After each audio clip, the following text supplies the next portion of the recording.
మా ఎమ్మెల్యే గారు 23 కోట్లు శాంక్షన్ అయినాయి స్పోర్ట్స్ కాంప్లెక్స్ శాంక్షన్ ప్రతిపాదన కూడా శాంక్షన్ అయిపోయినాయి. ఏడికి పోయినాయి మరి పైసలు?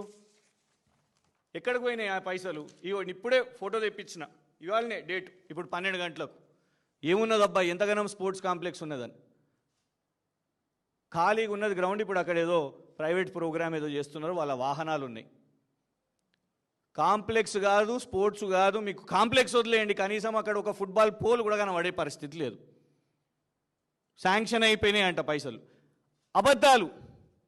ఎమ్మెల్యే నుంచి మొదలు పెట్టుకుంటే ముఖ్యమంత్రి వరకు కోడిని చూపెట్టి ఇక వచ్చేసింది. ఇగోండి ఇది స్పోర్ట్స్ కాంప్లెక్స్, ఇగో స్పోర్ట్స్ కాంప్లెక్స్, ఇగో పట్టాలు, ఇగో 6,000 ఇంద్రమ్మ ఇల్లు. అట్లా మా కంటోన్మెంట్ ప్రజలను పిచ్చోళ్ళని చేసి మభ్యపెట్టి ఏం జరిగింది లాభము అని అంటే పట్టాలు రాలే, ఏమీ రాలేదు. కానీ మా ఎమ్మెల్యే గారికి మాత్రం బెంచ్ కారు వచ్చింది.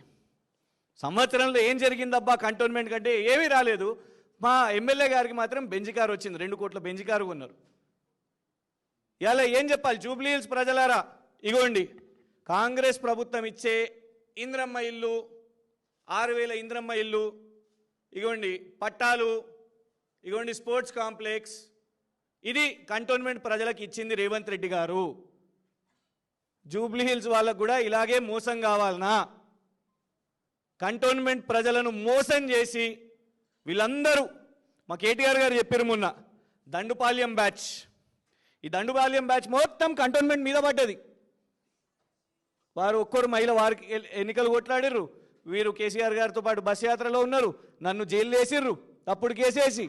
దండుపాల్యం బ్యాచ్ మొత్తం వచ్చి అబద్ధాలు చెప్పి ఓట్లు తెచ్చుకొని నిస్సిగ్గుగా ఇవాళ మళ్ళా అదే అబద్ధం జూబ్లీహిల్స్లో చెప్తున్నారు.